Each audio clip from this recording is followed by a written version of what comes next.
Welcome to Old Fashioned Finance, the podcast that mixes cocktails and high finance. I'm your host, Caleb Frankert, and I'm joined by my good friend and fellow money muddler, Jason Burnell. Hey, Caleb. Can a podcast about finance be entertaining? This one is. Yeah, not without alcohol. Let's mix it up. Woo! Jason, it's a beautiful day. We've got our bellies full of Mexican food. Ooh. We've got drinks in front of us here. So many chips. This is episode 53, so officially our new second year of podcasting. Yes. We've got some fun stuff to go over here today. Let's jump right in.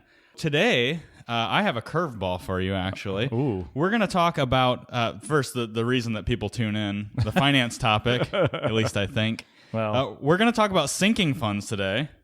awesome. Yeah, sounds intense, right? Yeah. Yeah. It's not. Sinking is generally bad. It's not. But as we always do, we're going to have a drink while we have a good discussion. So today, Nice. Jason, have you ever heard of a New York Sour? Right now, that is the first time. I'm excited. It's pretty. It is pretty. We're drinking New York Sours today. It's exactly what it sounds like. It's a take on a whiskey sour, Sure. which if you've ever been to a wedding, you've probably had a whiskey sour. Right. With those disgusting maraschino cherries. Ugh. Yeah, and that $3 Sweet and sour sour. mix. Ugh. Ugh. I say sweet and sour. That's Yeah, not I- the right. I Sour don't know. mix. I can almost get that like throw up feeling just thinking about it. It's that Are you carrying Tums in your pocket now? Did you reach that age? acid reflux, that awful sour mix. This is nothing like it. Well, so good. We're not in for that. There is a New York twist on it. I'm All not right. sure why it's called a New York Sour. In the old days, we would dig in and research all of this Nah. stuff.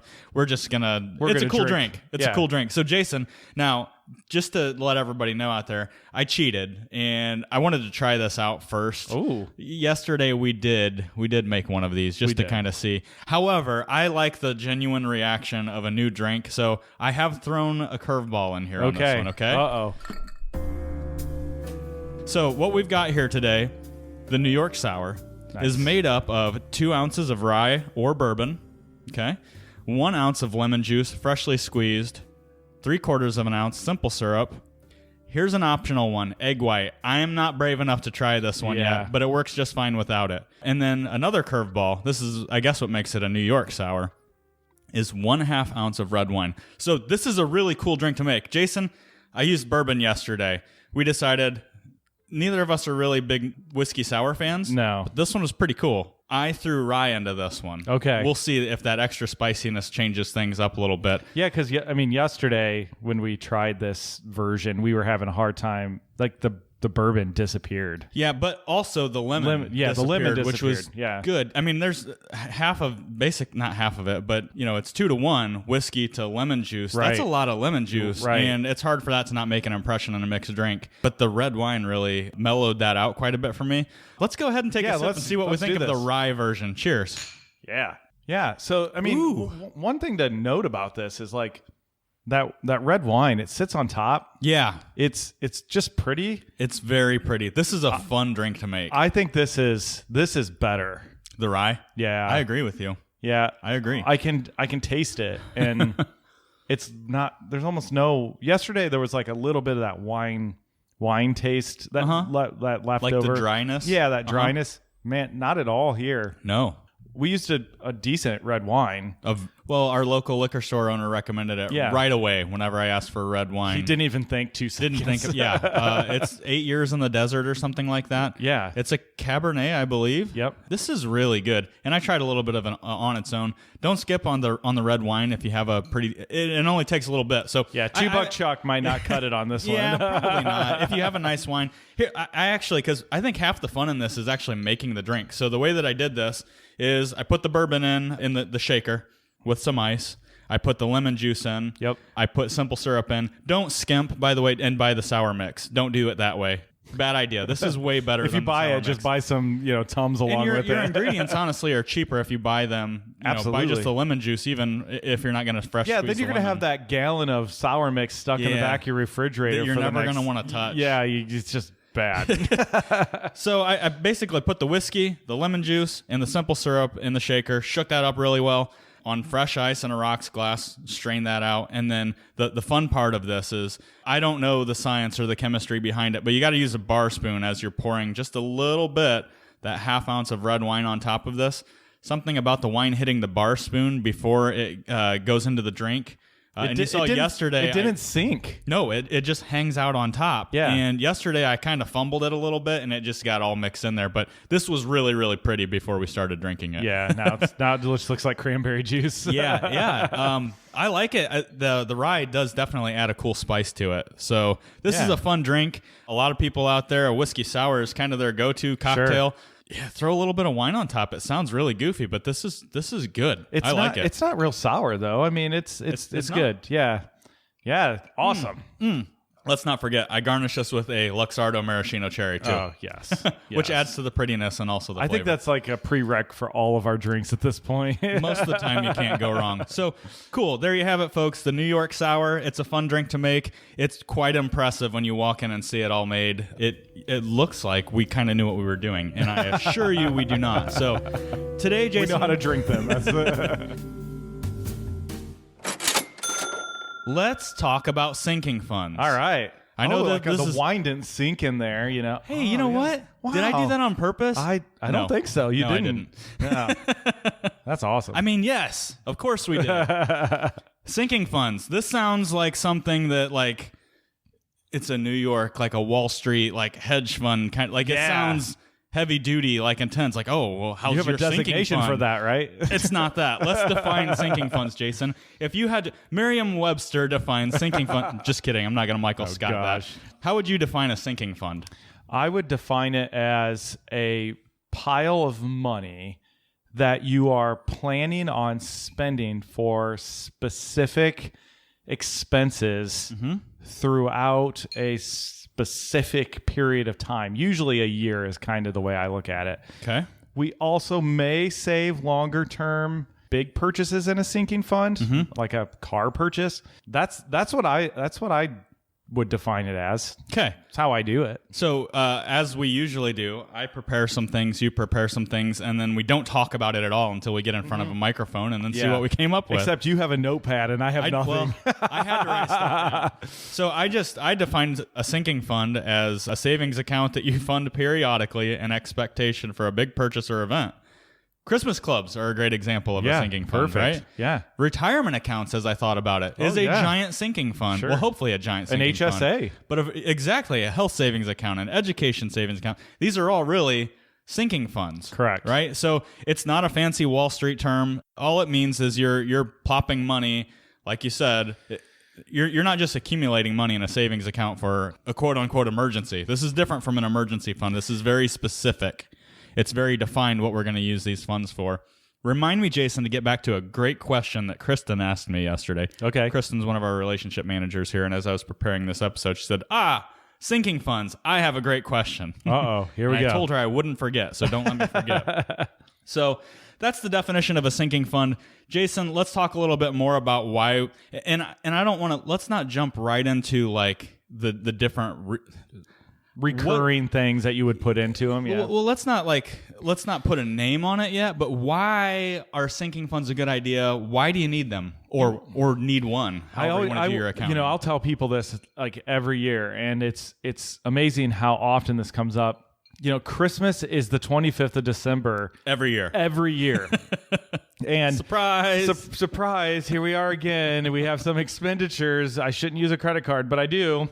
I think that's just a good example of why it's important. This is money you're going to spend. It already has a name on it, right? Yeah, exactly. Yeah. So, you don't show up at the, again, at the license bureau having to renew your license plates and know that that's a surprise. Yeah, happy birthday in Ohio. Right, exactly. Yeah. So, these are things that, quite frankly, I think take away the emotional connection to your money. Mm-hmm. You've already spent it. Put it in the sinking funds and forget about it until you need to write the check. I think what you just said there was really key. You take the emotion out of it because it's already assigned a purpose. Whereas, And we know those serial savers that Yeah. accumulate and they get really attached to their money, and you can't find a reason for any of it. Exactly. But it just feels really emotional. Right. That's what it is. Yeah, I mean, I watched a client this week write a check for an annual tax payment.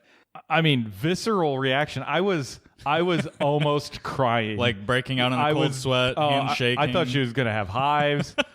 And, Taxes will do that. I'm like, it's fine. We planned for this, but This is why we want to make sure we work that tax code, right, Jason? absolutely. Yeah, we want to avoid that at all costs. So, yeah, but I mean, I think that the emotional side of writing a check for, let's say, your roof needs replaced. Because that shouldn't be a surprise either, right? It's not. And so if it's a $15,000 check and you haven't saved for it, that's rough. You're probably giving something up, like a vacation or an upgrade to a car, or maybe even worse, things that you really do need. So we don't want to be in that situation. Then that's why sinking funds as part of your budget line items are just so important. Yeah. So I think baseline, some of the things I wrote down here, reasons for starting a sinking fund or sinking funds, however you want to do your accounting. And we're not getting into the things that we use sinking funds for, but quite frankly, we suck at savings. Right? That's why, as Americans, we save. I looked at something, and I don't know how accurate it is. I saw something like 4% of our take-home pay is what we, on average, save. So that usually doesn't get the job done for these things that we're talking about that do come up pretty regularly. And we'll go through a list. We talked about Christmas, the 25th of December every year. The plates and vehicle registrations, your birthday every year, at least here in Ohio. People hate that one for some reason. That's like, probably because of the experience to go get them. I hate standing in line. Yeah. Hopefully, I don't know. Hopefully people that work at our BMV do listen to our podcast. But if they do, look, I know every time I go in around my birthday, the computers are down. And I go, hey, every time I'm in here, the computers are down. And every time I say that, I get, oh, no, this doesn't happen very often at all. Sure. I'm like, yeah, on my birthday every year, actually. Happy birthday. So, yeah. Yeah. So anyway, I think it has a lot to do with the experience of standing in line and, taxes, and they're taking your money. And right. Why are we doing Yeah, it I anyway? guess that's true. So anyway, some, license plates are a good one. I just think it takes away the emotion. So just put it in there. And let's even think about fun things like vacations. Sure. Maybe vacation comes up every summer, Yeah. So if you spent, $3,000 on a vacation, which is a lot, divide it by 12 and save that in your sinking funds every month. Yeah. Great example now. And we're talking like short-term funds, right? Right. But even new car, right. Or a new to you used car.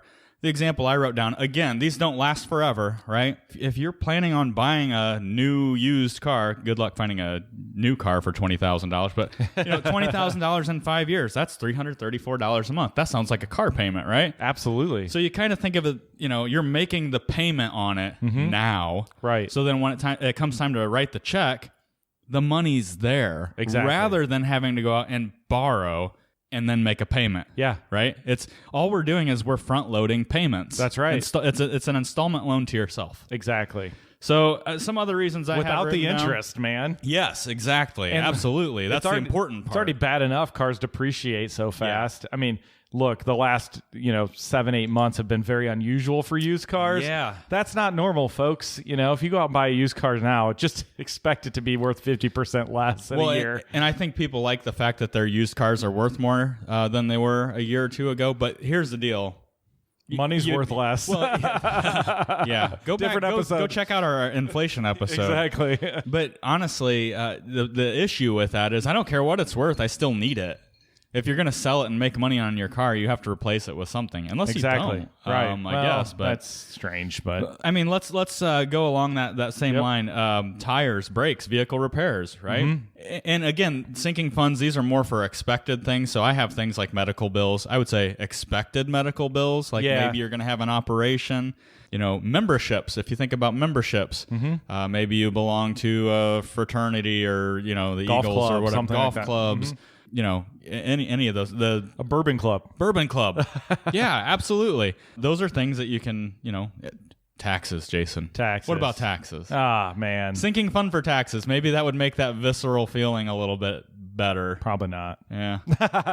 Well, there is such a thing as estimated taxes. That's right, but it's still hard to write those checks. But what about insurance, right? Insurance premiums, Sure. they come up every year. Homeowners insurance, car insurance. Those things should not be surprises. They should not be things that wreck the budget and cause you to borrow money. Yeah, when April comes Credit around, I card. don't have any money, because we have insurance premiums due. And it's like, and taxes. yeah, Jeez, and why did you do that? Yeah. It's just a way to wreck your month. And that's the thing. If you don't plan for it, it will wreck the month. It will wreck the budget. And that's how people end up with credit card debt and Yep. things like that. Or unsecured personal loans, high interest loans, and things of that nature. Exactly. Or equity loans on a house. You think about that client who had their house paid off 10 years ago, but all of a sudden they have a mortgage for, just about what the house is worth. Well, where did it all go? Well, it was borrowing for little things like this that should be planned for, budgeted for. So this is a budgeting episode. Yeah, withdrawals from your IRAs would be another one. I mean, I absolutely. see people do that pre 59 and a half, and that's rough. I mean, that's hard to recover from. So again, these are important. Think about it. It's a lot harder when we deal with clients who are maxing out IRAs.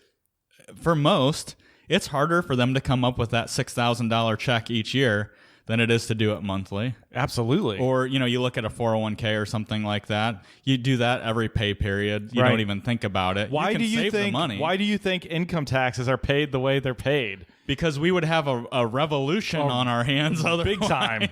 Tar and feathering would be a normal thing. Like when you stop and look at how much taxes you're paying, if you added it all up, and go look at your pay stub from last year. It's Or tax- don't. Yeah, or don't. If you want to have a nice weekend. Yeah, don't. exactly. I mean, it's easier for the government to get away with Sure. it. It's also easier for your budget to save on a by paycheck or monthly basis. I always said we would have a real problem on our hands if our employers paid us in cash once a year, and before we walked out the door, an IRS agent was there to settle up with you and say, okay, well, we need this. And then, the state the state is there with theirs, and the city and the school district, and you had to shell this money out, right? We would have a real problem on our hands. So yeah, it's good that we do it every pay period versus, but that's a similar idea. And the thing that I kept going back to where sometimes I blow my own mind, Jason, and I thought about retirement accounts and things like that. It's a giant sinking fund. Let's get back to the question that Kristen had, because I thought this was a really good question. And you touched on it before. I like to use a sinking fund for planned or known expenses that are going to come up within the next year, right? Okay, so let's think about like a big issue, like a roof on a house. Which Okay, sure. Nowadays, it's nothing for $20,000 for a new roof, right? You probably want to start saving before that's a year out, right? Right. Because that's going to be a pretty big sinking fund, a pretty big part of that year's budget if that's the case. So the question that Kristen asked, and I thought this was a really fantastic question, was, okay, well, let's say new car is on the list. And, Sure. And $20,000 is not a reasonable number. Maybe it's a $50,000. At what point do you take that sinking fund and maybe invest it and try to earn something on that money? Ooh. If you're 5, 6, 7 years out from that sinking fund being fully funded and needed to rely upon? So this is a great question, and I'm not sure we're going to agree. Okay, here we go. Well, that's what makes this fun. That's right. I can't invest my sinking fund, Okay. and I'll tell you why. It's because I can't imagine my sinking fund going down in value and have the expense happen sooner rather than later. Okay. I'm not going to save for even a roof probably any sooner than maybe 3 years, 4 at the most. I throw a little extra. I mean, like in our business, we throw a little extra in there every month. I just can't. I can't emotionally get over it and be like, yeah, I'm comfortable with trying to go out and get a rate of return. In my mind, when I put that money in the sinking fund, it's spent. Okay. You know what? I like that you said that, because maybe you and I don't disagree as much as you thought we might. And what I said to Kristen was, and you know me, I look at averages and things like that. I make a lot of determinate. I like to shut my feelings off as much as possible when I make these types of decisions. If you're 5 years out, I think it might be okay to invest some of it. If it's a car, you do have, and even with a roof or something like that, you do have something to say about exactly when that check is cut. Insurance premiums, forget about it. Right. Taxes, forget about it. That needs to be done at a certain day, a certain date and time, regardless of what the markets are doing. But I told her I kind of like the idea of that new car fund, maybe investing some of that. Historically speaking, over a 5-year period, we got about an 80% chance that we're going to be higher. I would argue whether the new car fund needs to happen. Let's say you go out and you buy your new car now, you spend money out of your sinking fund, and you start payments right back up. I don't think that that's totally the right way of doing it, because the longevity of your vehicle hopefully is longer than 5 or 6 years. So there's where the differences in opinions can come in, because Right. you know me, I will drive something until it will not go anymore. So for me to start saving immediately after buying a car, I got a lot of years that I don't have to worry about putting money in that you should sinking put that fund. money somewhere else, is Yeah. my point. Now, if you don't have the discipline, that's different. It's like, I'm going to save $350 a month no matter what for the rest of my life for a car. Okay, that's different. But if that account does grow to an obnoxious sum of money, like you could buy 2 cars because you don't actually replace it. It doesn't mean you have to use that whole fund Right. for that car. Well, then either, you're right? lying to yourself. This isn't actually a car sinking fund. This Yeah. is a savings account. And that's a little bit different. The moral of the story, I think, is the discipline part of it. And this is another way that we force discipline. It's the reason that we take contributions to our retirement accounts from our paycheck on a biweekly basis. We're doing the same thing essentially here. So there's no wrong or right answer about investing a sinking fund, in my opinion. Now, I would tell you, if it's 1 or 2 years out, I wouldn't mess with it, because as we've seen in the markets, anything can happen over a 1 or a 2 year time period, right? Right. But if you're in that mindset, like you say you are, hey, that money is spent, it's earmarked, I can't do it mentally, psychologically. Like it or not, money is psychological, it's mental, it's emotional. So we try to separate those things from money as much as possible. But this is where I'd say, I don't think there's a right or a wrong answer. You're going to see the value of that account kind of like eventually, as time goes on, it's going to kind of like hang out in a range. It's not going to like keep. And I think a saver, and Kristen's a saver, like a saver. steroids. Yeah. Yeah. So like you think you're going to see the value of that account continue to grow. Mine, again, mine just kind of hangs out in a specific dollar amount.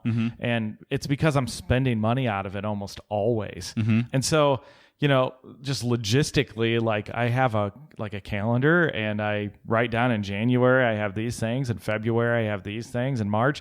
So I know what's coming and the approximate dollar amounts. So I guess I'm kind of jumping ahead, but No. it's like, those are the things that kind of help you get going. And eventually, after, I would say about a year, you start to get just the range of the dollars that are going to sit in that sinking fund. Yeah, what I'm thinking right now, I'm trying not to, I'm holding back a smile / laugh, is the engineers out there Oh boy. who are already doing all of this on, a collection of spreadsheets. By the way, I love you. But, I think as far as investing goes, some of them might look at it and say, well, for 5 years, why do I save X amount when I'm assuming 8% return on my money? I know. Can you back into a smaller number? The answer is sure.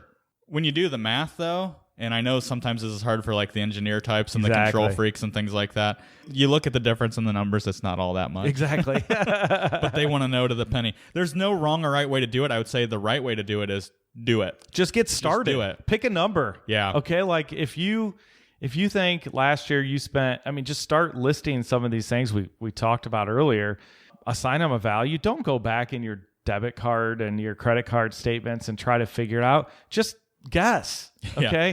And if it's like, I got to save $750 a month to cover these other expenses, fine. Budgeting, you're often wrong. Yeah. And we It should be a struggle with monthly- that. Well, we've done a budgeting episode, and what we find is the best way to do that is monthly. Right. Because every month is a little bit different.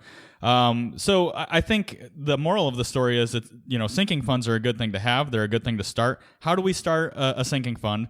Now, you're listening and you say, this is great. Okay, I want to have a sinking fund for X, Y, Z, all these things. So how do I go about starting one? Jason, you started talking about how you do things. You want to get started. You've listened to the episode. You love it. I'm bought in on sinking funds. Right. What do I do? Yeah. So here, what I'm going to tell you is what I recommend to clients, and it's really simple. I want you to open another checking account. Okay. I want this money separated from your emergency fund, from your regular operating account.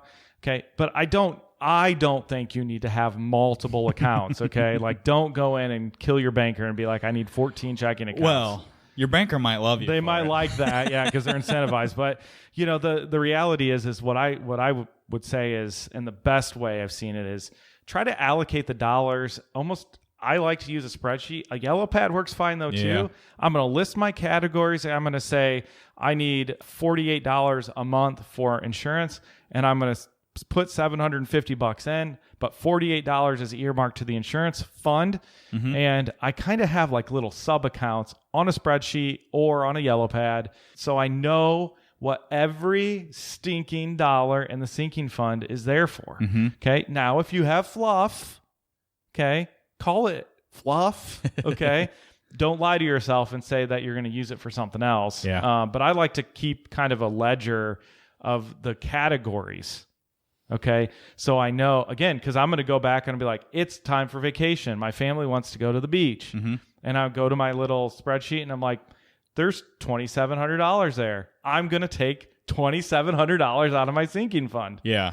From the one account that has a bigger dollar amount, it sort of reminds me of how like churches and charities and stuff like that do restricted funds accounting. Yeah. That's kind of how this is. I really, for the accounting nerds out there, that's the way I look at it, is kind of a restricted funds balance sheet. You've got one fund, so again, you're not you're not dealing with 20 different statements every month. Yeah, if you got to like scroll down when you see your accounts list when you log in online, that's a problem. That's a good way to lose track. But yeah, that's the way I would do it too. A completely separate account. And for a lot of folks, from a discipline aspect, maybe set up a bank account at another bank entirely. But yeah, I think a spreadsheet's a really great way to track it. But I think the main thing is really, and as far as funding it goes, I'm a big proponent of automatic transfers. Yep. Because that, let's say you've got 5 different sinking funds established in your head, and that comes out to $1,000 a month for the things that you want to fund.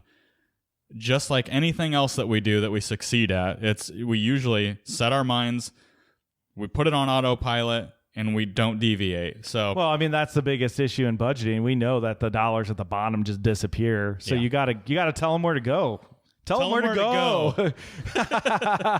So on that note, I think this is a really good episode. I think it goes hand in hand with budgeting. Jason, bottom line, sinking funds. You for them or against them? I'm for them. I'm also not that great at them. I'm not gonna admit. Yeah, I am gonna admit. Do as I say, not as I do. Thanks for having a drink with us this week, folks. It's time to close out the tab. If you have a question or a topic you want addressed on the Old Fashioned Finance podcast, be sure to email us at podcast@bluejfg.com. We'd love to hear from you. Don't forget to share the show with someone you love or just someone who needs a little money muddling themselves. You can stay up to date with all of the latest action by following us on Facebook. Old Fashioned Finance is brought to you by Blue Jay Financial Group, that's bluejfg.com, and produced by Podastery Studios. We've been your hosts, Caleb and Jason. Yeah. Cheers. I'm sinking!